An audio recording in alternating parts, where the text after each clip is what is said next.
El que lo estaba entrevistando, un periodista, se le burla en la cara. Le dice, la verdad que tú eres un pariguayo, porque yo nunca trabajé en el Estado y yo tengo una pensión de 50. Saludos amigos, bienvenidos a su espacio diario, el nuevo diario en la tarde. El toque de queda vespertino de 5 a 7 de la tarde. Es un honor para nosotros llegar a sus hogares a través de sus tabletas, celulares, televisores, ¿verdad? Y atención producción, me dicen por ahí que próximamente también en la frecuencia modulada llegaremos a la radio Dios mediante. Es un honor para mí, Julio Samuel Sierra, que hoy me va a acompañar de mi querida Raquel Rodríguez, la flor de este programa. ¿Cómo te estás, querida? Julio, tenía días que no te veía. No digas no, por Dios. No diga eso. Uno que otro Pero he sido contratiempo. Para mí yo que que he fue producción, faltado. para mí que fue producción que mandó a calentarme ahí. El No, hombre de los lentes. no, pero por Dios, ¿qué es esto, Dios mío? No, ya yo me voy a fijar porque veo que tú siempre traes un lente. Lo que pasa es que para no decir el feo, el medianamente agraciado tiene que ayudarse con algún detallito siempre, un lentecito. Imagínate tú que yo ande todo tirado para colmo, entonces, ¿qué es lo que voy a lograr en la vida? Señores, gracias por su sintonía. Hoy Jaime Rincón nos acompañará luego, a lo largo del programa, desde la versión vía virtual. A Neudi Ramírez y Nilson Batista, ambos pusieron, ¿verdad?, sus excusas. Temas de trabajo, hombres ocupados, producción, hombres ocupados, pero si soy yo que me ocupo, problema serio, ¿eh? Allá yo estoy viendo, pero bueno. Julio, Gracias, señores. precisamente con Ajá. este torbellino de información y de gran parte de la sociedad reclamando y quejándose por el tema de la reforma fiscal. Nosotros tenemos un invitado de lujo aquí. Bueno, yo creo que Que le vamos a sacar mucho provecho una para que voz. nos dé luz en varios de los aspectos que todavía tenemos quizás algunas Sí, dudas. porque la gente como que no ha entendido, ¿eh? Yo he notado que el pueblo llano solo ha escuchado y se ha ido como con 2 o 3 informaciones, los marbetes, los productos algunos que han también van a subir, entonces van a recibir el antiguo ITEVIS, ahora IVA, pero más de eso y demás hablaremos con una voz autorizada. Y es que hoy, en esta tarde, yo tengo, señores, estos son de los privilegios que da el oficio, porque yo al invitado de hoy lo sigo desde hace mucho tiempo, lo vi en televisión en gran parte de mi juventud. No voy a decir niñez, ¿verdad? Porque niño no, ¿verdad? Vamos a proteger el talento, pero en mi juventud temprana yo lo vengo siguiendo desde hace mucho tiempo y es alguien que admiro mucho y que hoy, para que tú veas, se me dio. Hoy lo voy a entrevistar. Haré lo posible por entrevistarlo y sacar la información que sé que ustedes quieren saber y que él está presto y raudo para dar. Y es que estamos hablando de Andy Daguarre, economista, presidente de la Junta de Directores de la Fundación Economía y Desarrollo, un hombre de televisión, un hombre de números. Y con él entonces hablaremos precisamente de la reforma tributaria y de todos esos temas que están en la palestra en este momento. Bienvenido, don Andy Daguarre. Muchas gracias por la invitación y aquí totalmente dispuesto a responder lo que pueda sobre un tema tan complicado como el que vamos a discutir. Precisamente, don Andy, yo quería comenzar de lleno ya con el tema de la reforma, porque es un tema que ha preocupado a varios sectores empresariales y del pueblo también, de los consumidores finales, con estos posibles aumentos de precios que se verían reflejados a través de la misma. Su opinión primero, a grosso modo. Sí, mira, el tema de la reforma, poniéndolo en contexto, es bueno resaltar que desde el 2016 ya se hablaba de la necesidad de ejecutar una reforma fiscal integral profunda para tratar de garantizar que la República Dominicana pudiese moverse a un escenario de finanzas públicas sostenibles. ¿Con qué se come eso? ¿Qué es lo que eso quiere decir? Bueno, que el país pueda contar con ingresos, el gobierno, fiscales, que le permitan cubrir la mayor parte de su gasto y que el endeudamiento que se necesitaría para completar el nivel de gasto no cubierto por los impuestos fuese significativamente reducido, de manera que la deuda pública no te esté aumentando como porcentaje del PIB y como porcentaje de los ingresos tributarios todos los años, que es lo que ha sucedido. Entonces, en el 2016 se preparó un proyecto de reforma fiscal integral que generaba como ingresos, si se hubiese acometido, 3 puntos porcentuales del PIB, o sea, el doble de lo que el gobierno actual aspira a recolectar con esta reforma tributaria. En el 2020, bueno, esa reforma no se aplicó. En el 2016, por razones que no viene al caso, por alguna razón se entendió que era políticamente inconveniente hacerlo. En el 2020 se volvió a preparar el proyecto y estaba listo el proyecto, pero entonces y meter una reforma de esa magnitud en aquel momento, con tanta incertidumbre, era difícil. De nuevo se le dijo a las empresas calificadoras de riesgo, a los bancos de inversión, al Fondo Monetario, que no era prudente que el gobierno se lanzara en ejecutar una reforma en esa coyuntura. Se entendió, los mercados nos dieron una oportunidad, nos dieron un respaldo, porque cuando el gobierno fue a colocar deuda, le abrió las puertas y el gobierno pudo endeudarse masivamente en el año 2020 final y en el 2021. Claro, eso desató todas las alarmas y luces rojas en materia de endeudamiento del país, porque los índices de endeudamiento brincaron y entonces vino la presión del fondo, de las calificadoras, de que, señores, estamos conscientes que ustedes no la pueden hacer ahora, pero tarde o temprano tienen que acometer esta reforma fiscal. Nosotros de nuevo preparamos un proyecto para el 2024 de reforma fiscal que de nuevo generaba 3 puntos porcentuales del PIB. Es un proyecto bastante ambicioso, o sea,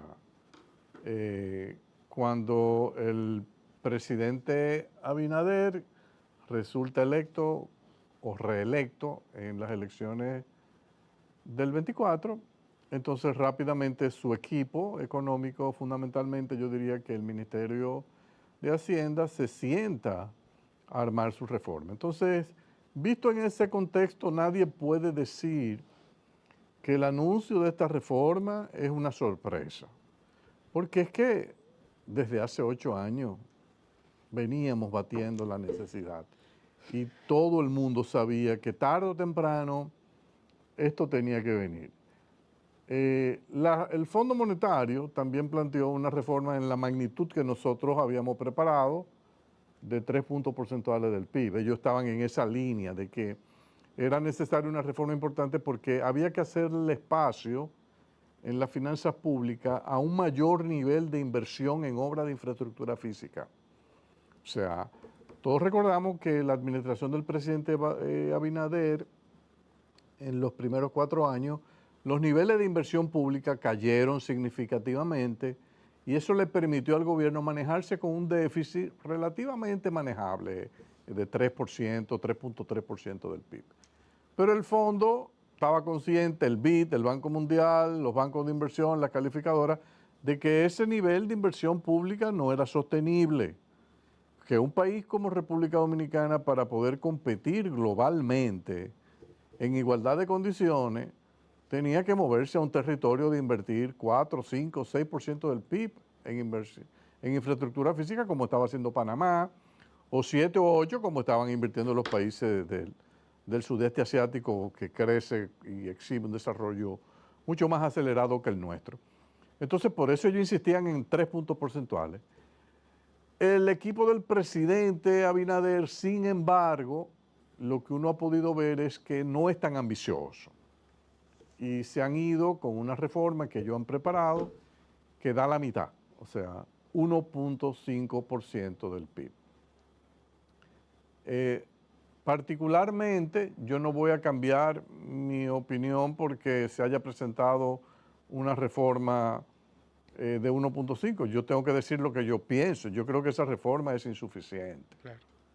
y que una vez se pase esta, si esto finalmente se aprueba o una versión de esta se aprueba, yo le quiero decir al que gane las elecciones del 28 que vamos a tener que hacer otra reforma tributaria, porque esta lamentablemente no va a dar.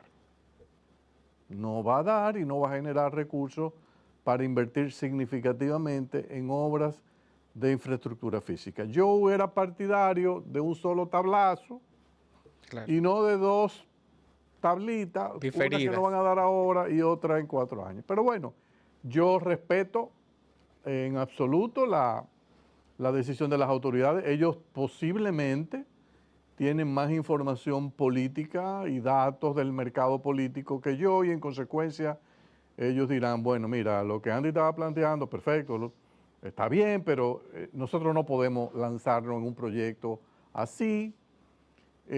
Particularmente yo insisto que ellos tenían condiciones de hacerlo por la sencilla razón de que el presidente Abinader más nunca en la vida va a ser candidato, según lo que se ha dicho que terminará la reforma constitucional. En consecuencia, para él el costo político es inexistente. Y al final de cuentas, lo que estaba en juego aquí era cómo él quería aparecer en los periodos de 8 años en el libro de Fran Moya Pons cuando se escriba la historia dominicana. O sea, cuáles fueron sus realizaciones, cuáles fueron sus obras, cuáles fueron sus reformas. Entonces, eso era lo que yo planteaba. Digo, bueno, si usted ya no va a ser candidato, trate de hacer todo lo que usted vaya a hacer ahora. Pero bueno, eso requiere un equipo muy compenetrado, jalando todo el mundo en la misma dirección. Es muy complicado hacer eso cuando tú tienes 8, 10, 12 candidatos a la presidencia en el gobierno. Eso cuesta arriba porque tú necesitas que todo el gabinete empuje en la misma dirección. Pero a mí me consta que ahí va a haber candidatos al 28 que van a quererse distanciar un poquito de esta reforma que se ha preparado. Y en consecuencia quizá el presidente descontó eso y dijo, espérate, es que yo sé que me van a dejar solo. Lo otro es, el gran reto que hay es verdad que el presidente más nunca va a ser candidato, pero todos los legisladores del PRM aspiran a repetir en el 28. Entonces, cuando le depositan ese proyecto de ley de reforma, yo me imagino que va a haber muchas explicaciones largas y prolongadas del equipo económico del gobierno a esos legisladores para solicitarle su inmolación. Inmolación. Bueno, porque es que es una reforma la que se ha diseñado, que si tú la analizas con cuidado, la mayor parte del peso recae en el ITEVIS. El ITEVIS es un impuesto indirecto, pero al mismo tiempo con un componente de regresividad alto. Regresividad quiere decir que lo que se va a grabar adicional ahora es consumido en términos relativos, no absolutos, en términos relativos, con más intensidad por los más pobres y por la clase media y la clase media baja. Eso no quiere decir que ellos son los que van a pagar la mayor cantidad en términos de millones de pesos de ese impuesto, pero en base a lo que ellos gastan, que es poco, y de lo que ellos tienen de ingresos, que es poquísimo, ese pago marginal ahora de que una botellita de agua tú vas a tener que No es pagar equitativa la balanza. un 18%, que cuando tú compras una berenjena, un tomate, una lechuga, carne de res, que antes no estaba, ahora te va a afectar. O sea, yo sé que el gobierno ha tenido que pensar esto con mucho cuidado y posiblemente le quitó muchas horas de sueño porque son medidas dolorosas. Entonces, esos legisladores, cuando reciban eso, ellos tienen en su cabeza que hacer el cálculo político de ellos verse en una campaña en el 2028 donde le van a sacar panfletas, la oposición, diciendo, este legislador fue que te subió el agua de tanto, le metió un 18% de ITEVI al agua, le metió un 18% a la berenjena, al tomate, a la lechuga. Y cuando le empiecen con ese listado, ahí puede haber gente que se maree. porque es muy fuerte. Entonces requiere que ese partido se unifique bien y logren pasar eso y rezar mucho para que no lo barran en el Congreso en el 2028. Don Andy, Por precisamente. eso, por ese efecto de ser una reforma que descansa mucho en el ITEVI, y no solo en el ITEVI.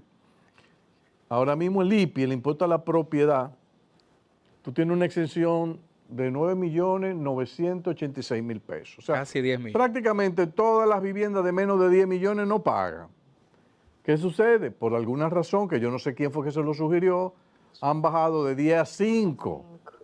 Pero 5 millones, estamos hablando de un apartamento de 90.000, 80.000 dólares. Eso es vivienda económica. Sumamente. Entonces hay un rango de gente ahora que no pagaba IPI, que de repente le van a tocar la puerta y decirle, mire caballero, venga, usted ahora tiene una vivienda de 10 millones, 10 menos 5 son 5 millones, el 1% de 5 millones usted tiene que venir aquí con 50.000 pesos. ¿Cómo? 50.000 pesos. Pero yo no gano eso, yo no produzco eso, ¿y cómo yo voy a pagar 50.000 pesos? Ah, no, es que hay que contribuir. Pero eso no es clase alta, ¿no? Ahí hay una gran parte de clase media. Entonces, ahí va a venir Fuerte. una tensión fuerte. Porque tú puedes haber heredado una propiedad, pero eso no quiere decir que tú tienes flujo de caja o ingreso. Una viuda puede tener una casita que hoy vale 15 millones de pesos, quizás estaba pagando una tontería. Y si se la revaloran, porque están hablando de que viene un proceso de revalorización, entonces la situación se complica. Entonces yo creo que todavía hay mucho trabajo que hacer, mucho trabajo comunicacional que va a tener que hacer el gobierno para defender este proyecto que desde mi punto de vista, yo no tengo problema con un 1.5% del PIB si es lo que quieren recaudar, pero yo creo que la forma como lo van a recaudar no es lo que yo hubiese recomendado. Yo respeto el diseño que ellos han hecho. Yo no me puedo, además, la población, ese fue el grupo que se eligió. Entonces ellos tienen que tener el derecho a elegir su curso de acción en materia de reforma. Yo hubiese ido por otro camino, pero bueno, pues yo no soy político, yo no participé en elecciones, nadie votó por mí, ni van a votar nunca por mí. Entonces, bueno, esto es lo que tenemos y vamos a tratar de ver desde fuera cómo uno puede ayudar a que esto sea lo menos doloroso y traumático posible, porque no hay duda que es un proyecto que hiere muchos presupuestos, no necesariamente de los grupos de más altos ingresos. Sí, claro. sino Le quería grupos de comentar, menores. don Andy, Sí. precisamente sobre eso, porque en los medios se ha debatido mucho de que se ve la clase media afectada directamente, porque los proyectos que se puedan desarrollar, básicamente lo usaría gran parte de la población, por ejemplo, un metro, un teleférico, los hospitales, pero la clase media usualmente no utiliza esos servicios. Y con el tema del IPI también, eso fue otro golpe. Y me extraña, todos sabíamos que esto de la reforma fiscal iba a pasar y tenía que ser. Inclusive nosotros hemos tenido aquí importantes personas que representan medios neurálgicos, me refiero de influencia en el país, y ellos saben y han estado de acuerdo de que el presidente lo tenía que hacer. Pero el punto de la clase media, o esa clase, no vamos a hablar de clase, esa clase que tiene un niño al colegio, porque no puede mandarlo a una escuela pública, que muchas veces tiene que pagar un transporte, porque no le da tiempo por su trabajo llevar a los hijos a hacer la ruta del colegio, porque ya con esto, el tema del tráfico, usted no puede ir a buscar un hijo a su casa, al colegio y volver para el trabajo, si tiene una hora de almuerzo. Una logística que tienen que incurrir una serie de gastos. Los sueldos aquí no son buenos, me refiero a nivel privado. Un gerente usted puede ver que gana menos de 80.000 pesos. Entonces, ¿Qué va a pasar con este sector? Es importante, sin la forma de acorralar al presidente, sin la intención, que lo revisen, porque algún incentivo tienen que tener, porque usted dijo algo muy importante, se está pagando un ITEVIS como si yo ganara millones de pesos. El mismo ITEVIS lo pago yo, como lo pagaría otra persona que quizá tiene otros recursos. No me refiero yo como persona, sino Sí. esta clase media. Entonces hay que revisar. Es muy bonito que decir, vamos a arreglar carreteras, pero ¿en qué beneficia esa clase directamente, de forma No macro, sino individual. ¿Cómo se beneficia a alguien de esa clase media de esta reforma? Mira, yo quisiera que de esa reforma salga dinero para proyectos de inversión pública importantes. Los proyectos de inversión pública que desde mi punto de vista serían más importantes es, por ejemplo, agregar 2 líneas de metro en Santo Domingo. Yo no lo vi eso en el proyecto. Montar un sistema de drenaje completo para el Gran Santo Domingo para evitar esta crisis que se genera en la ciudad cada vez que llueve masivamente. Buenos Aires tenía ese problema y lo resolvió. Tomó 6 años resolverlo, pero fue una inversión gigantesca de recursos. Nosotros nos costaría entre 2.000 y 3.000 millones de dólares hacer eso. Esa es una obra que es fundamental y cualquier estadista responsable debería ser quien asume la bandera y la ejecute. Pero honestamente yo creo que de lo que está planteado de la recaudación, honestamente yo no creo que va a quedar mucho dinero para obras de inversiones públicas, no. Honestamente no. Porque mira la autopista del Ámbar. La autopista del Ámbar se anunció el 16 de agosto del año 2020. Pasó 16 de agosto del 21, del 22, del 23, del 24. No ha empezado. Y esos son 400 millones de dólares, que no es una cosa del otro mundo. Y es una autopista fundamental para que los capitaleños puedan llegar a Puerto Plata en 2 horas. Así como nosotros nos podemos montar y llegar a Punta Cana en 2 horas, la idea es hacer justicia con la geografía del norte del país y darle esa misma oportunidad para potenciar su desarrollo. Y tratar de promover todo ese desarrollo turístico de la costa del Atlántico. y ojalá que conecte con Santiago, que sería Pero maravilloso. claro, la idea es conectado desde Santo Domingo hasta allá, que yo no me pare. Para los turistas que hasta allá. puedan ir, exacto. Claro.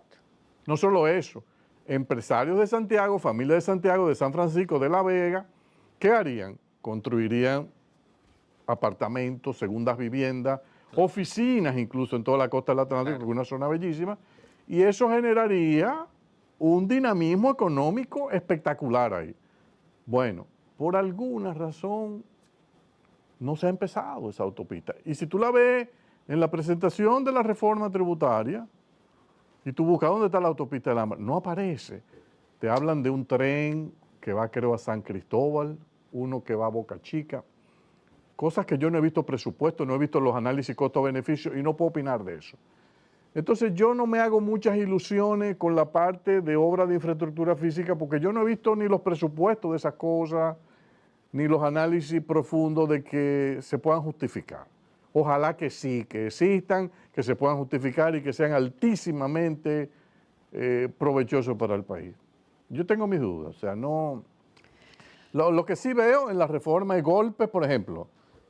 Yo no veo un sector más golpeado en la reforma que el sector, aparte de la clase media que se dice, el sector de la construcción. Uf. Por todos lados le dan. Por ejemplo, no más hoteles, posiblemente, no se van a construir más hoteles en el país. ¿Cómo va a ser? No va a haber más desarrollo de resort, no, porque tú te estás llevando con Fotur, no solo que yo aceptaría que tú discutas, por ejemplo, me lo llevo en la capital, me lo llevo en Casa de Campo, no voy a hacer eso. Sí. Me lo llevo quizás en Punta Cana, quizás. Pero no total. en todo el territorio nacional. Digo, pero parecería que ya yo tengo un desarrollo inmobiliario turístico y de hotelería en todo el país. Yo escribí un artículo diciendo, señores, con Confotur, parte del problema del riesgo que tiene el sector turismo dominicano es el sargazo. Y el sargazo ataca fundamentalmente la zona este del país y la zona sur ahí. ¿Qué le conviene al país? Diversificar la instalación hotelera en todo el territorio. ¿Por qué? Porque si yo tengo 1.000, 2.000 turistas disgustados en varios hoteles de Punta Cana, que yo lo puedo montar en un avión y mandarlo para Puerto Plata, que ahí el sargazo no llega. Entonces, ¿por qué no darle la oportunidad, si voy a hacer la autopista del Ámbar, darle la oportunidad a la costa del Atlántico de que se puedan instalar 50, 60, 70, 80 hoteles ahí? Lo mismo, toda esa zona de Pedernales, del sur, etcétera. O sea, yo creo que ha habido un poco de dogmatismo excesivo en, me llevo todos los incentivos. Bueno, pero ¿por qué? Por ejemplo, zona franca. El sector que más empleo crea, el sector que más está creciendo en materia de generación de divisas y de exportaciones. Entonces ahora dicen, mira, le vamos a poner impuestos sobre la renta a los operadores de los parques de zona franca, porque eso es un negocio inmobiliario, eso no tiene que ver nada con la zona franca. Yo digo, pero ¿cómo que no? ¿Cómo que el parque que tú construyes, donde se instalan las empresas de zona franca, tú me dices a mí que eso no tiene nada que ver con la zona franca? Digo, pero yo me estoy volviendo loco entonces, porque la única posibilidad de eso es que la zona franca y los trabajadores puedan trabajar a la intemperie. Y eso no es posible. Nadie puede trabajar en una industria sin techo y sin paredes. No, tú tienes que hacer todas unas instalaciones y ahora dicen, no, mira, yo te voy a cobrar el 27% del impuesto sobre la renta. Pero Costa Rica no lo cobra, México no lo cobra, El Salvador no lo cobra, Guatemala no lo cobra, Honduras no lo cobra. Ah, entonces porque los dominicanos somos más lindos, ¿lo podemos cobrar? ¿Para qué va a pasar? O sea, no, que Me no voy van a a mover, venir, no me se voy. van a construir nuevos Claro. parques. Al no construirse nuevos parques, esos legisladores cuando aprueben eso, tienen que saber que esa es la decisión que ellos están tomando. Que parques que se iban a construir en provincias que ellos representan, no se van a construir. Y un costo político. Entonces, ese es el tipo de cosas que tú dices, bueno, pero esta reforma como que ¿qué fue lo que pasó? Yo, honestamente, aunque Hacienda ha dicho que en su íntima convicción es la mejor reforma que ellos pudieron diseñar, yo se lo respeto y lo valoro. Y creo que la honestidad con que lo explicaron, la tranquilidad, a mí me gustó. O sea, como, independientemente que yo esté de acuerdo o no, pero yo creo que lo hicieron bien, hubo mucha calma, mucha prudencia. Y lo que más me gustó cuando dijeron, bueno, esta es nuestra convicción, pero nosotros estamos abiertos a escuchar la opinión de los sectores. Entonces, ese tipo de cosas. Por ejemplo, ahora tú trabajas. Vamos a suponer que tú ganas una suma de dinero durante tu vida y tú has hecho un ahorro de 5 o 10 millones de pesos y tú lo tienes depositado en un banco y tú estás ganando intereses. Pero cuando tú te ganaste esos 10 millones durante 20 años de trabajo, tú pagaste impuestos sobre la renta. Bueno, ¿cuánto pagaste? Yo no sé, 20, 25, 30%. Ahora ese dinero que es tu ahorro, te van a llegar, te van a llamar, mira, yo te estaba reteniendo solamente el 10% del pago de interés. Y ese es tu impuesto. Ahora, ese 10% que yo te estoy reteniendo, tú vas a tener que hacer una declaración jurada y pagar un restante 17%. O sea, tú vas a pagar un 27% sobre esos intereses. Yo recibí 6 llamadas ayer Dios mío, señor. Yo lo vi. de 6 personas que tienen ahorro, que me dijeron, Andy, ayúdanos, que yo quiero que me ayuden a sacar el dinero, yo voy a depositar mi dinero fuera del país. Yo no voy a mantener ahorro en este país.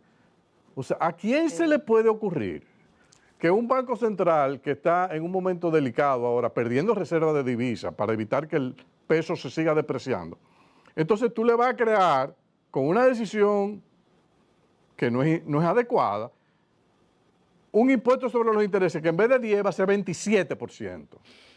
Es un impuesto al ahorro. O sea, yo digo, pero Dios mío, es que aquí no hay nadie haciendo el ejercicio de consistencia. Yo siento que quizás esa reforma se diseñó como en una burbuja cerrada y no se socializó con otras áreas del gobierno que quizá debieron dar su opinión. Debieron dar su opinión. Entonces, aunque la intención del gobierno, yo no la pongo en duda de que es buena y de que es responsable, miren, tenemos que aumentar los ingresos para equilibrar con los gastos. Yo siempre he dicho que puede ser buena, pero debemos tratar de no llevarnos el funcionamiento de la economía entre la pata de los caballos. Y entonces, eso es muy delicado. Entonces, hay imperfecciones en la reforma que yo creo que se deben corregir. Te dije lo de los hoteles, que va a golpear la construcción. Se llevan todos los fideicomisos de desarrollo inmobiliario Ay, sí. y de vivienda económica. O sea, los incentivos que había, que se le daba, El bono de que mi en vez primera pagar, vivienda. en vez de pagar un 27% de impuestos sobre la renta, pagarían un 10%, que es como una forma de decir, queremos que haya un desarrollo inmobiliario vigoroso, que haya un mercado de vivienda que se mueva, que haya una modernización de toda la infraestructura en las ciudades urbanas, con nuevas edificaciones, nuevos centros comerciales, etc. No, ya eso, una ley que la regla, el reglamento fue del 2015, apenas tiene 8 años y medio. O sea que todavía no se ha visto su empuje y ya tú la matas y le dices, se acabó. O sea, por ahí tumbo la construcción. Con el IVA, al cambiar el nombre, digo algo que la gente no se ha dado cuenta. El ITEVIS era impuesto sobre la transferencia de bienes industrializados. La palabra clave aquí es industrializado. Ahora se llama impuesto al valor agregado y no te dice qué tipo de bien es. La información que yo tengo, por ejemplo, de gente del sector de la construcción es que la grava y la gravilla, eso no aparecía grabado por el ITEVIS. Okay. Ahora no aparece en el listado exento. En consecuencia, hay que clavarle un 18%. Se va a Fue grabar. un palo Entonces, el acechado. costo de construcción Va a aumentar. te va a estar aumentando por diferentes vías. Tú dices, ¿a dónde es que vamos a parar? O sea, el mismo, yo entiendo la importancia de tener el ITEVIS en el transporte de carga, no de pasajeros, sino de carga. Y yo creo que es importante. Pero yo tengo que saber la repercusión inflacionaria que eso va a tener. Cuando todos estos camioneros, la mayoría monopolistas, metan un tarifazo y digan, y además de eso el 18. Y que se creen mercados informales de gente que va a transar y te va a decir, mira, la tarifa más 18, pero si borramos el 18 y tú me pagas un 10 y me pagas en efectivo, transamos. O sea, hay cosas que hay que estar preparados, hay que estar preparados. O sea, yo, por ejemplo, yo estoy de acuerdo con el gravamen para que el comercio compita en igualdad de condiciones. Yo sé que es impopular, pero yo desde hace años venía llamando la atención con el tema de las compras por internet. Yo apoyo totalmente al gobierno en eso de tratar de transparentar eso y que paguen los mismos impuestos que paga el comercio. El gobierno se quedó corto. Menos de $200, así. El gobierno se quedó corto, porque nada más le va a poner el ITEVIS del 18. Yo era partidario, y lo tengo que decir, que en la reforma del 16, del 20 y del 24, yo le ponía el 18 más el arancel. Porque eso es lo que debe ser. Es así que opera en toda la región en América Latina. Pero, ¿por qué? Aquí se crearon negocios. Gente que creó empresas de venta de carteras, zapatos, etcétera. Entonces, ¿qué hicieron? Crearon un courier, un correo expreso, con 600, 700 cuentas falsas que compraban y cada una llegaban un día, iban sacando y tenían su negocio prácticamente vendiendo libre de impuestos. Y tú dices, bueno, pero esto es un fraude. Entonces, yo en eso apoyo al gobierno. Ahora, creo que se quedó corto.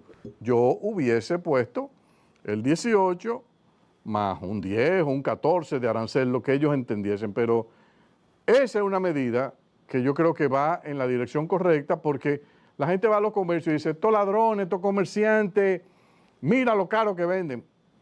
Pero hermano, deténgase un minuto. Esa gente cuando trae, paga un arancel, paga ITEVIS, paga seguridad social del trabajo. O sea, no puede vender al mismo precio que cuando tú estás viendo en Amazon. Claro. Sí. Entonces, ¿qué han hecho en Estados Unidos? Estados Unidos tú compras y vas de un estado a otro y te cobran el IVA, el impuesto sobre las ventas, tú lo tienes que pagar, el sale tax, porque si no hay una distorsión. América Latina lo está cobrando. Entonces yo creo que ahí la crítica que se le haga al gobierno es injusta. Yo creo que en eso el presidente y el ministro de Hacienda han demostrado tener mucho sentido común y mucho valor. Eso no quiere decir que todo está bien, hay cosas que hay que corregir, pero esa es una decisión que a mí me parece que va en la dirección correcta. Don Andy, dos preguntas juntas. La primera que quisiera saber su opinión sobre el retiro del apoyo que recibe la industria del cine a través de los incentivos. Ajá. Y la segunda, ¿existe otra manera, otra fuente de ingreso que el Estado pueda percibir, el gobierno, dinero que no sea solo los impuestos, el campo, la producción? Esas dos preguntas, por favor. Bueno, mira, primero lo del cine. Sí. Yo creo que el Estado debe darle un apoyo a la industria del cine. Yo siempre lo he creído. Creo que es una de las vías ideales para incluso hacerle bypass a las deficiencias de los sistemas educativos. Creo que la riqueza del arte audiovisual tiene unas enormes ventajas comparativas para tratar de transmitir conocimiento. Está de paso decir que yo soy un fanático.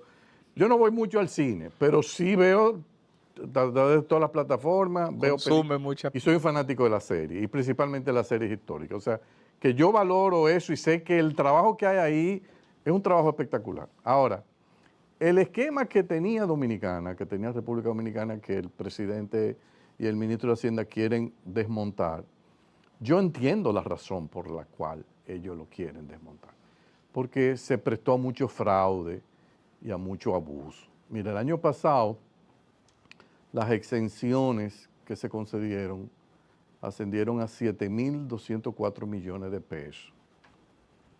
Wow. Eso tiene dos componentes, la producción de cinematografía dominicana de largometraje. ¿Y cuándo fue el beneficio para el Estado de eso? No, eso fue pérdida para el Estado. No, me refiero, pero debe haber un retorno. 7.200. Se invirtió el 25 por estos 7 millones, pero Eso fue dinero que que dejó la de finanza percibir. pública dejó de percibir, le Exacto. castigaron. Entonces, 7.000. Pero ¿qué ellos- ingreso pudo? Bueno, habría que ver cuánto fue el impuesto de las taquillas, que yo no Pero- sé si hay impuesto en el cine. No compensa. No No compensa, compensa. lo El tema es, debemos buscar un mecanismo, porque el problema que pasa, tú tienes una película X, no voy a poner nombre, que realmente cuesta 10 millones de pesos producirla, Ok. pero hay incentivos perversos en el sistema montado que te hacen sobrevalorarla a 100 millones. Entonces tú llegas a un acuerdo, tú como productor, con la empresa que te va a invertir, y tú le das unos certificados de crédito impositivo, la empresa te lo compra, pero con la condición de que tú le devuelvas inmediatamente una diferencia alta, y tú trabajas y ejecutas. Entonces, se prestó a este tipo de operaciones. Entonces, ¿qué es lo que yo lo escribí en un artículo y que yo sugería? Como tienen la mayoría de los países del mundo, y en Europa lo tiene fundamentalmente, España, Francia, Colombia también lo tiene, Chile lo tiene, que es un fondo de apoyo a la industria cinematográfica. Yo sugería, montemos una partida de 25 millones de dólares todos los años, son 1.500 millones, nombremos una comisión de intelectuales respetados por todo el país, independiente, que no tengan que ver con partidos políticos, y que ellos sean los receptores de los guiones a ser candidatos a recibir apoyos de 50, 100, 150 millones. Yo no tengo que ver lo que sea. Si me dicen, mira, hacer la película, esto es lo que cueste, usted se ganó 50 millones de pesos, 70 millones, 100 millones de pesos. Incluso hay películas que yo planteo que el Estado debe cubrirlo todo. O sea, las que tienen que ver con el mensaje de dar a conocer la historia dominicana, por ejemplo, que tú la puedes usar en el sistema educativo. Eso yo planteo que el Estado se meta de lleno, porque eso es mucho más efectivo que 400 profesores malos enseñando. Entonces, si yo puedo, con 2 buenas películas de la historia dominicana, presentarle a los muchachos, por ejemplo, qué fue el periodo de la ocupación haitiana. Una miniserie, por ejemplo. Una miniserie. Sí, señor. Óyeme, eso tiene un valor extraordinario. Extraordinario. Entonces, ahora, hay otra área que sí me preocupa porque creo que la ley se la lleva y lo deja en el aire. Están los estudios cinematográficos que se han instalado en República Dominicana con capital de empresarios dominicanos, como son los estudios que tiene la familia Vicini, Quita sueño, ¿no? unos estudios que tiene como un Juan Dolio, Sí, sí. que es una cuestión sumamente moderna. Esos estudios fundamentalmente dan servicio a productores extranjeros que quieren venir a filmar al país. O sea, para mí, eso es una zona franca. ¿Qué yo haría? Digo, no, este estudio yo lo voy a catalogar como zona franca, usted está exento de absolutamente todos los impuestos, no me pide un peso, pero usted no va a pagar ningún impuesto. Usted tire para adelante, traiga producción, eso le va a dar beneficio al país en términos de imagen, claro. que se diga esto se filmó en República Dominicana.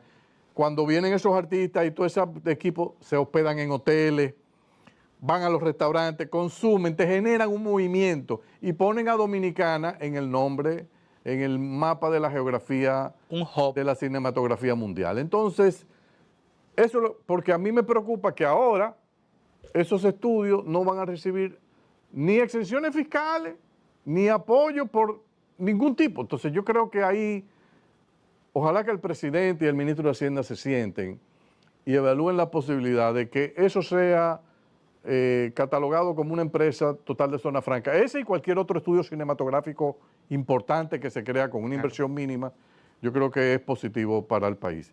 La segunda pregunta tuya. ¿De dónde entonces puede el El gobierno Estado, mira, el buscar Estado que nada no más sea de impuestos? tiene tres posibilidades el Estado. Impuestos, emisiones de dinero sin respaldo del Banco Central, que eso es sinónimo de inflación, o sea, por eso está descartado, y deuda. La otra opción es vender activos del Estado, pero esos son ingresos, como se llaman, once and for all, una sola vez. Entonces eso no es. O sea, no, en esto no hay magia, esto es o impuesto o deuda. Y la idea es buscar un balance que sea razonable. Si me voy a endeudar, lo ideal es que sea para proyectos de alta rentabilidad, pero no endeudarme de que para cubrir gasto corriente o para dar tarjeta solidaridad. No, por Dios, yo no puedo tomar una deuda en dólares de que para dar un subsidio, aliméntate. No, por Dios, eso es contra natura, eso no puede ser. Entonces, creo también, si el país no quiere que nos encontremos en 4, en 8 o en 12 años con un Javier Milei aquí, si no queremos eso, empecemos a racionalizar el gasto público. Porque hasta ahora se habla mucho de la reforma fiscal. Yo creo que el gobierno ha querido mandar una señal de racionalización con la fusión de ministerios. Yo creo que eso va en la dirección correcta. Yo creo que el gobierno está actuando bien ahí. Lo que sí me preocupa es cuando dice, no, nosotros vamos a fusionar, pero nadie va a perder su empleo. Digo, pues entonces no hay fusión. Es que es ilógico que no. Es que no, entonces tú vas a tener 2 cabezas de recursos humanos, 2 cabezas de compra. No. Tú lo que te estás burlando del país. Si tú me dices que no se va a perder un solo empleo ahí, no va a haber un ahorro, entonces yo me estoy volviendo loco. Educación y MESI, por ejemplo. Todas las fusiones tienen que... Pero yo no recuerdo si fue Simon que él abordó en un programa, dijo que sí, que se reubicarán algunos y otros se tendrán que ir para Claro, se le da su pensión al que le corresponda, o sea, eso es lo que manda, eso es lo que manda. Pero yo creo, por ejemplo, que y hubo ministerios, habían 2 que Juventud y Mujer que debieron fusionarlo con el Ministerio de la Presidencia y llamarlo Ministerio de Desarrollo Social. Y aquí hay muchos programas y proyectos dentro del gobierno que se pueden cerrar, o sea, porque es que la gente se va a cansar de pagar impuestos. Por ejemplo, este relajo que empezó, yo creo que fue como en el 2012. Gente que nunca ha trabajado en el Estado, y tienen una pensión. Pero tienen una pensión mayor que la mayoría una pensión de los que especial, trabajaron en el Estado. Una pensión especial. Entonces, mira, óyeme una cosa, eso es abusivo. Aparte de que es ilegal, porque no hay respaldo legal para eso, es abusivo. Yo he visto gente que se sienta aquí, me siento yo aquí, vamos a suponer que yo fui empleado público, 38 años, y mi pensión son 32,000 pesos hoy. El que lo estaba entrevistando, un periodista, se le burla en la cara. Le dice, la verdad que tú eres un pariguayo, porque yo nunca trabajé en el Estado y yo tengo una pensión de 50. Dios mío. Entonces, cuando tú ves eso, tú entiendes por qué es que yo alerto de que puede venir un Milei en unos años. Porque es una falta de respeto al contribuyente, al que pagó impuestos. Ese acto es una falta de respeto.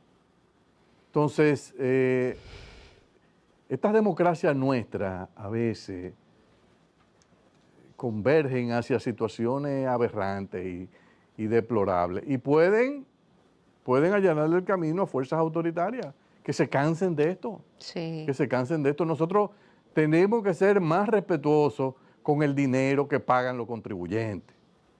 Yo conozco muchísima gente que me dice, Andy, yo no voy a pagar impuestos ni que me maten, porque después hacen con el dinero lo que le da la gana. No es verdad.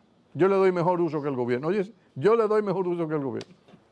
Entonces, es un tema complicado. Don Andy, ¿qué se quedó en esta reforma? Me refiero, sabemos los sectores que se van, porque no se mencionó también la agricultura, que se va a afectar. El campo va a ser golpeado. Bueno, pero con el el tema tema que yo no entiendo, por ejemplo, yo quiero ver el ITEVIS, el IVA ahora, en estos productos agropecuarios. Tú fertilizantes. sabes que se expenden en diferentes colmados, en la calle, en Los supermercados. Cuando ellos hacen esas estimaciones de lo que van a recaudar sobre el tomate, sobre la lechuga, sobre el rábano, sobre las habichuelas, sobre, qué sé yo, la berenjena, la zanahoria, la papa. Bueno, ¿dónde es que tú lo vas a cobrar? Explícame. Porque yo solo sitúo como fuente posible de cobro los supermercados. Y hasta cierto punto, si es así, yo me sentiría un poquito tranquilo, porque entonces los que compran en colmados, en la calle, que son los más pobres, hasta cierto punto yo le estoy dando la exención. Entonces yo me sentiría un poco más cómodo de que por lo menos a las clases de menores ingresos la liberemos de ese pago y que solo los que vamos a los supermercados terminemos pagando. Ahora, la clase media va a los supermercados. Sí. O sea, los supermercados no solo es de clase rica, no es verdad. Claro. Entonces, bueno, el gobierno ha dicho que va a promover un aumento del salario mínimo, con la esperanza de que ese aumento del salario mínimo migre a las otras escalas de ingreso, que le va a dar a los pobres un aumento significativo para mí de 1.650 a 2.000 pesos. Pero esos son los 350 empleados pesos. públicos. No, eso es para 1.600.000 hogares que reciben el programa Aliméntate, la tarjeta del gobierno. 350 pesos. Pero vamos a eso- Está bien, ese- eso es, pero es algo, es una ayuda. Yo creo que el gobierno ahí está demostrando cierta sensibilidad social, porque sabe, el gobierno yo no creo que es ajeno al sufrimiento que esta reforma va a provocar en la gente, va a provocar. Yo creo que ellos están conscientes de que vienen días duros y entonces, gracias a Dios que yo esperaría que a mediados de noviembre 15 ya como que el calor ceda un poquito, que los apagones se sientan menos porque en la noche haya menos demás. No, hacer esta reforma, como estaban las cosas hace un mes, con estos apagones, estos tapones. Ay, Dios mío. Mire, eso es muy delicado, Ay, Dios eso es mío. muy delicado. No, es... Pero ¿qué faltó? ¿Qué sector faltó? O sea, no. usted, su sugerencia para por ejemplo, Bueno. 2028, la suya, yo ¿qué lo que pasa es sector que faltó? la reforma que yo había armado era una reforma diferente porque aunque el ITEVIS estaba metido, pero el grueso de las recaudaciones provenía de un impuesto que no hay en el país. Sucede que nosotros tenemos miles y miles de empresas que durante años se la han mantenido declarando pérdidas en la DGI. Como declaran pérdidas, no pagan impuestos sobre los beneficios. Entonces, tú eres un trabajador y tú ganas 200.000 pesos al mes, tú estás pagando una tasa efectiva de tributación de esos 200.000 pesos, qué sé yo, como del 20 al 22%. Pero una empresa que vende 20,000 millones de pesos al año, dice en su estado financiero que perdió dinero y pagó cero. Que la forma de justificar, don Andy, eso lo hacen a nivel contable, que buscan más gastos. Claro, y que aparte lo de que eso, están todos los gastos de la recibiendo. familia lo meten. La cantidad de empresas familiares aquí donde... Usted no sé, yo no sé si ustedes han visto cuando uno va a un sitio y, ¿con comprobante o sin comprobante? todo el ¿Tú tiempo. crees que eso qué es lo que es? Eso es un preaviso de evasión. Porque te dan la pizza. Hay gente que ha devuelto pizza en su casa No, pero Dios. porque el muchacho, el pobre infeliz, llegó sin el comprobante. Pero una pizza. La factura. Ah, ¿pero por qué? Porque esa pizza la van a meter como gasto en la empresa, alimento para reunión de la junta de directores. Se comieron la pizza el domingo en la casa.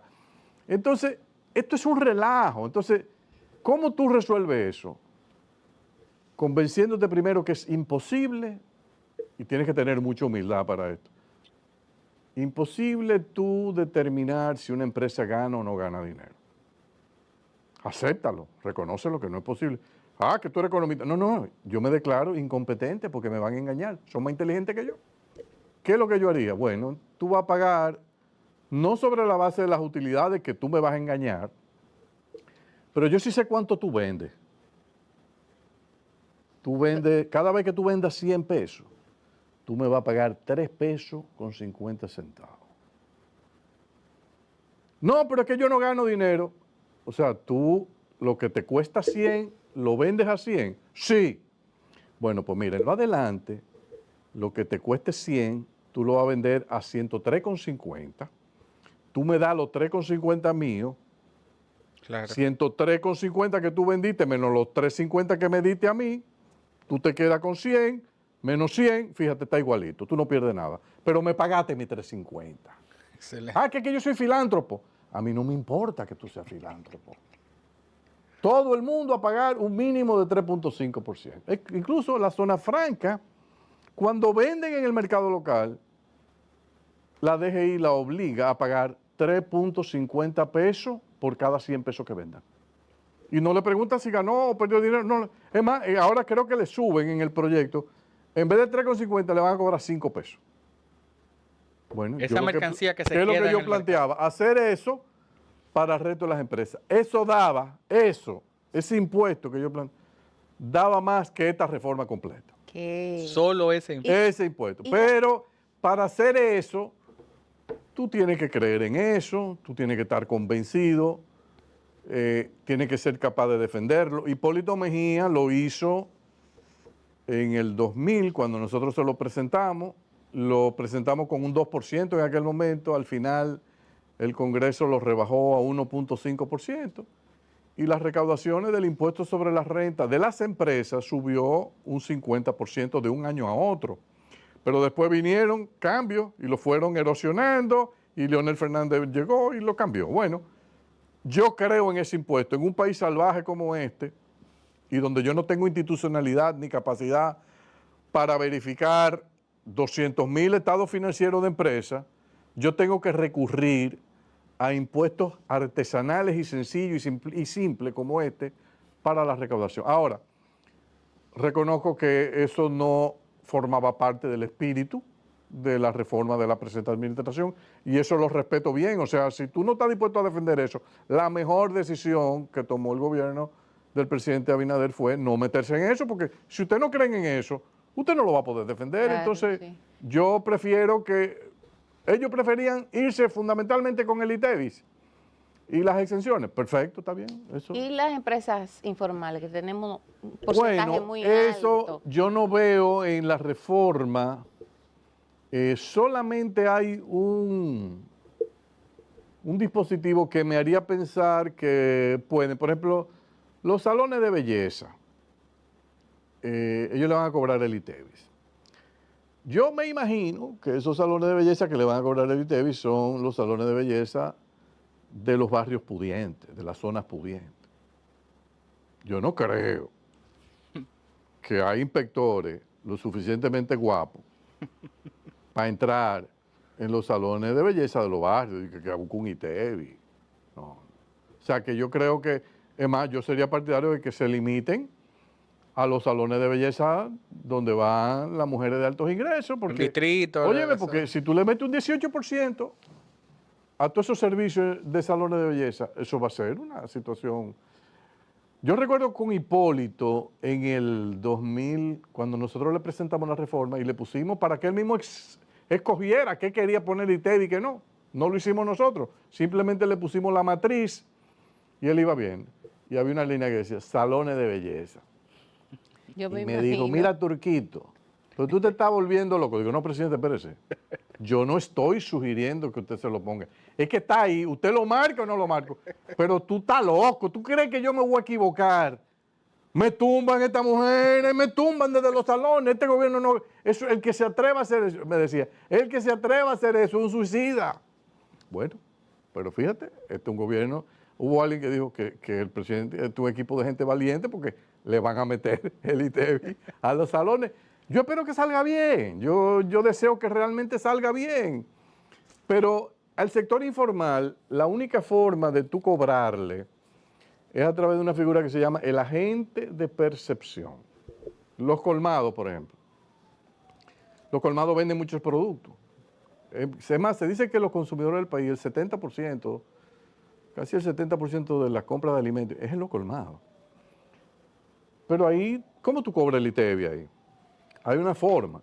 Tú sabes quiénes son los suplidores del colmado. Por ejemplo, la Cervecería Nacional Dominicana vende cerveza. Cuando vende una cerveza a 100 pesos a un colmado, sabe que el colmadero la va a vender a 130. La cervecería te va a pagar el ITEVI de los primeros 100 pesos. Te paga 18. Pero lo que se queda en el aire que tú no vas a capturar es la diferencia del ITEVI entre el 130 del precio de venta del colmadero menos los 100. O sea, el 18% de 30, que es 5,40. ¿Qué es lo que hace la gente de percepción? Yo nomino a cervecería y usted queda nominado a agente de percepción. Usted me va a pagar el 18 suyo y el 5,40 del colmado. Y usted se lo factura al colmado y usted se lo cobra al colmado. Así la DGI no tiene que enfrentar, se olvida del colmadero sector, por supuesto, y cobra su ITEVI. Lo que creo que leyendo rápido el proyecto, creo que ellos van a utilizar el agente de percepción, no para el ITEVI, pero sí, que algo me sorprendió, para el impuesto sobre la renta. Como que dice que hasta un 5%, vamos a suponer que yo te vendo algo que vale 100, yo puedo retenerte o cobrarte como agente de percepción al colmado un 5 pesos como tu equivalente de impuesto sobre la renta.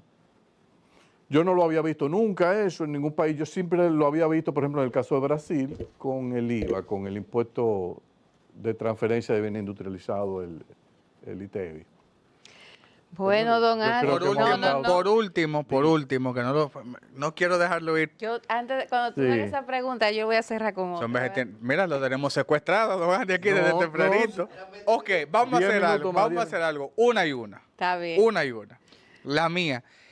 Precisamente hay un tema también que, aunque el matiz principal que se ha tocado es la arista social, implica también un tema económico y es el tema haitiano.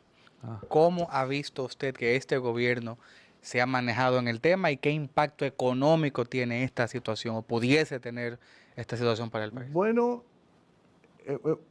uno juzgar a un gobierno, evaluarlo en un manejo de un tema tan delicado es cuesta arriba. O sea, yo no quisiera verme en la situación que ha tenido que estar el presidente Abinader, el ministro Roberto Álvarez, que yo creo que ha hecho un trabajo que yo no lo puedo ver que podría hacerse mucho mejor de ahí. Yo lo que sí creo que nosotros tenemos que estar conscientes que nosotros necesitamos la mano de obra haitiana en diferentes sectores. Eso es lo primero. Pero también entiendo la necesidad de nosotros tener información. Para poder organizar y regular la migración, tú necesitas información. Yo creo que la decisión de haber construido el muro, iniciar la construcción del muro, yo el muro siempre lo vi como un elemento de la infraestructura física necesaria para tener una institucionalidad migratoria en el país, que nos ayude a organizar. A mí me encantaría ver que todos los haitianos que estén trabajando aquí tengan su residencia de trabajo, sea un permiso de trabajo, una documentación que le habilite. Eso no quiere decir que por eso ellos van a perder su nacionalidad haitiana, ellos lo van a tener, pero saber que puedan entrar y salir. O sea, que tengan libertad Claro. y que no haya todo este atropello, de este abuso, de agarrarlo cada X número de días y deportarlo y toda la mafia que hay de quitarle un dinero, porque hay una mafia, hay un fraude también enorme. Nosotros tenemos que reconocer que una parte de la culpa es nuestra, porque hemos creado ahí un nicho para la corrupción y para el fraude. Ese manejo de esos pobres infelices en la frontera, eso es humillante. O sea, tú ver cómo, que me quitaron 15,000 pesos, me quitaron 5,000 pesos, y eso, que acechan el día del pago cuando están trabajando en una construcción para darle el tablazo a no, así no puede ser. Nosotros, esta economía, en su sector agrícola y en su sector de construcción, fundamentalmente esos dos, y ha ido expandiéndose, va a necesitar mano de obra haitiana. ¿Qué es lo que yo sugiero? Que todos los años tengamos un estimado de cuáles son nuestras necesidades adicionales de mano de obra haitiana y que aumentemos los permisos en ese porcentaje. Si, por ejemplo, en construcción vamos a necesitar 20 o 30,000 adicionales este año, bueno, pues se otorgan los permisos y tratamos así incluso hasta de conseguir haitianos que tengan un poquito más de experiencia, porque algo que se está viendo es que está entrando, y hay contratistas abusando de eso, mano de obra sin ningún tipo de experticio, y aprovechan eso para pagarles salarios muy bajos. Entonces, pienso que ahí vamos a necesitar organizar, dotarlos de una documentación que le permita estar en el territorio dominicano y que le demos seguimiento. Y saber que eso va a tener repercusiones de gastos adicionales en el país. Pero los haitianos contribuyen al GDP, al PIB. O sea, la gente cree que solo es gasto. No. Ese sector de construcción, si tú no tuvieses la mano de obra haitiana, no crece como está creciendo. Y eso influye en el Producto Interno Bruto. O sea, ellos contribuyen a crear riqueza. Fíjate si contribuyen que una parte de lo que se gana lo mandan después para Haití en forma de remesa. Entonces, nosotros tenemos que aprender a convivir, pero organizadamente. Ahora, hay que tener una regla que para mí es clave para que podamos convivir ambas poblaciones. La regla que yo le exijo cumplir al dominicano, se la voy a exigir cumplir al haitiano. Exacto. O sea, si yo a un dominicano lo encuentro orinando en una acera, bueno, pues la regla va a ser que yo le voy a dar 3 cañazos, como lo daba Lee Kuan Yew en Singapur. Va a estar 3 días acostado ahí, me lo voy a llevar y la gente va a ver, pero mira, esa es la regla aquí. Le agarré a un haitiano, va a llevarse los mismos 3 cañazos. Como lo hizo en Singapur Lee Kuan Yew, que cuando atrapaba a un norteamericano haciendo un tollo en la calle, le daba los cañazos. Y ni Bill Clinton evitaba el cañazo. Entonces, ese es el tipo de regla que ayuda a la convivencia. Yo no voy a hacer distinción de reglas por raza. Todo el mundo se va a medir de la misma manera. Así que estas son nuestras creencias, nuestros valores, nuestras reglas. Aquí va todo el mundo a cumplirlas. Si quieren vivir aquí. No hay problema, pero tienen que cumplir con eso. El exdirector, para concluir con ese tema de migración, nosotros lo estuvimos entrevistando aquí, el señor Iván, si no mal recuerdo, es así que se llama. No, el ex José Ricardo. José Ricardo Tavera, sí, José Ricardo ex Tavera, él director de dice que migración. es un mito que el dominicano no quiera trabajar en construcción y agricultura. ¿Qué usted le...? Porque yo he hecho mis investigaciones con relación a este tema y las personas principalmente del campo, de la agricultura, dicen que, y algunos de los de la construcción dicen que la mayoría llegan tarde, los dominicanos, llegan borrachos. O sea, es una conducta típica quizás de nosotros, mientras que la mano de obra extranjera, en este caso haitiana, es más responsable en este sentido. Tienen más necesidad y sobre todo están dispuestos a trabajar por un salario mucho menor. O sea, cuando tú dices que el dominicano no quiere trabajar en la construcción, la realidad es que el dominicano no quiere trabajar en la construcción por los salarios que la industria de la construcción está pagando. Si son salarios que están siendo fijados por la vara haitiana, o sea, por lo que tú pagas a los haitianos, obviamente la gente dirá, no, pero yo para eso prefiero recibir la tarjeta Aliméntate del gobierno que me está dando 2,000 y pico de pesos y me quedo aquí, me bebo una cerveza y me voy a jugar dominó. Entonces, ese es el problema de tú tienes que intervenir de alguna manera como Estado en identificar qué es lo que estamos pagando, porque tampoco, en realidad hay un sistema de abuso en la política salarial. La brecha entre lo que ganan los dominicanos y los haitianos es fuerte en la construcción. Pero tenemos que estar preparados que el día que sinceremos un poco eso, vamos a pagar la construcción a un poco más caro también. O sea, no hay nada gratis en esto. No hay nada gratis, o sea, hay mucha informalidad. Hay mucha informalidad en ese sector. Y yo lo que creo que nosotros tenemos que fortalecer el sistema de información y tener una regulación de la inmigración de acuerdo a las necesidades del país. El que me dice a mí que nosotros tenemos que prepararnos para no convivir con haitianos, ese tipo lo que te está diciendo es un disparate, no entiende nada. Populista. Con la diferencia de ingresos de los dos países, esa frontera es inevitable que tú vas a tener migración. Lo que tenemos que lograr es que migren organizadamente y que nosotros tengamos aquí reglas de dónde están ustedes. No pueden votar, a diferencia de Estados Unidos, que ahora en Estados Unidos tú llegas y ahí vota todo el mundo. Aquí no. Entonces, para que nosotros tengamos esto bien claro. Su percepción política con relación al PRM, las internas, Raquel, ya para déjalo cerrar. ir, Raquel, déjalo ir, Esa es la Raquel. última pregunta ya. Raquel, ¿De déjalo los ir. candidatos? Sí, porque tenemos varios aspirantes. Ajá. Todavía no se sabe cuál va a ser, obviamente no se sabe cuál va a ser el que va a representar al partido en el 2028. El PRM. Pero Yo no estaba a favor de que el presidente Abinader anunciase tan rápido que él no iba a ser candidato. Yo hubiese esperado pasar la reforma y después hacer el anuncio, porque de esa manera yo involucraba a todos los aspirantes a que jalaran también con él junto a la reforma. Ahora, él está solo. Le han dejado el limpio. No, esto tú vas a ver un blanco. Entonces, 8 o 9 candidatos aspirando. Yo no sé, yo he escuchado que hay varios que son los que más posibilidades tienen. Nada, les deseo suerte. Yo no tengo muchos amigos ahí, todos son amigos, porque imagínate, yo tuve, la única ocasión en mi vida que yo pertenecí a un partido político fue en el PRD, cuando Hipólito y con Miguel, yo tuve 8 años ahí, fue una experiencia para mí, yo aprendí muchísimo, muy rica. Había muchos momentos de tristeza y de pobreza. Fuerte Sí, pero, en ese momento. sí, era duro, y esos pleitos a veces, a mí me dolió mucho el choque entre Hipólito y Miguel, porque era muy, muy amigo de los dos, entonces ver esa situación fue dramática. Entonces yo ahí tengo muchos amigos, yo no quiero opinar ni a favor de nadie, yo creo que él ganará el mejor.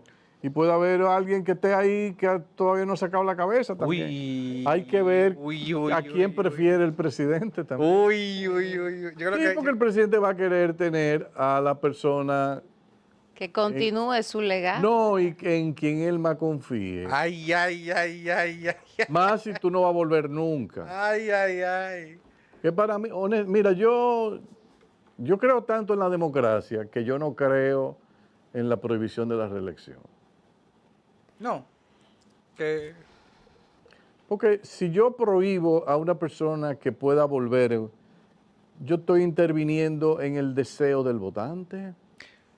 Es cierto, viéndolo desde esa perspectiva. Si tú te vas al extremo teórico de la democracia, el concepto de prohibir la reelección, entonces Roosevelt no hubiese podido ser presidente 4 veces. Es antidemocrático entonces. Porque no, yo estoy interviniendo. Unos juristas, unos intelectuales decidimos que a las sociedades no le conviene que un presidente repita más de una vez.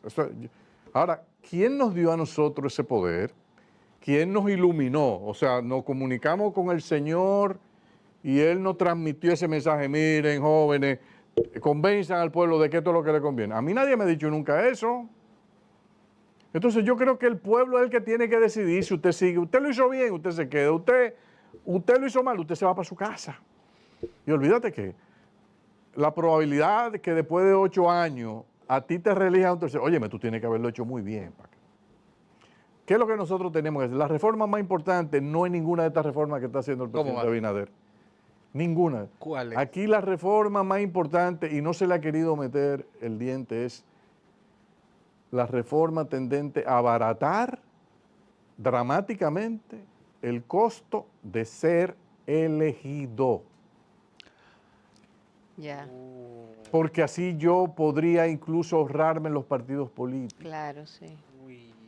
¿Qué es lo que yo necesito? Un mes de campaña en la radio televisión dominicana, 3 horas de lunes a viernes, donde los candidatos se presenten y expongan 0 anuncios de televisión, 0 anuncios de radio, 0 pancarta, 0 mítines, nada de eso. Vaya ahí, exponga qué es lo que usted va a hacer.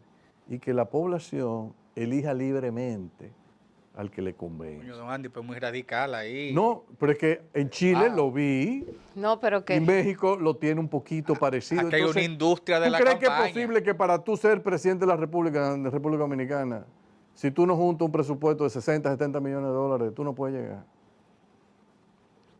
En Chile, Piñera ganó con 7 millones en 2 vueltas. Entonces, nosotros tenemos que abaratar eso porque ese Congreso, yo no sé quién fue que dijo ahí en un momento que le dio a cada candidato a senador 600 millones de pesos para su campaña. una locura. Yo decía, pero Dios mío, ¿y qué es esto? senaduría. No, es que yo no creo en eso. Eso para mí, esa es la reforma más importante, abaratar el costo de ser elegido, porque entonces tú vas a tener mucha gente capaz que va a decir, espérate, yo voy a presentar una propuesta de cómo yo gobernaría Es este país. verdad. Y yo voy a poner mis ideas, y la gente puede decir, no, ese tipo está loco. Bueno, pero Pero en igualdad esa de es la condiciones. Evitan los compromisos. porque ahora llegan, ahora hay que emplear a toda la Sí, parafernalia del claro, partido. claro. Al empresariado. Bueno, Señores, Bueno. nos vemos. Don Andy, muchas Gracias. gracias. Esto fue un conversatorio bastante interesante. Cumplimos un sueño, por lo menos yo lo reconozco. Yo quería esto desde hace mucho tiempo. Está bien. Y se me dio. Gracias por conversar con nosotros. Señores, nos vemos en breve después de esta pausa.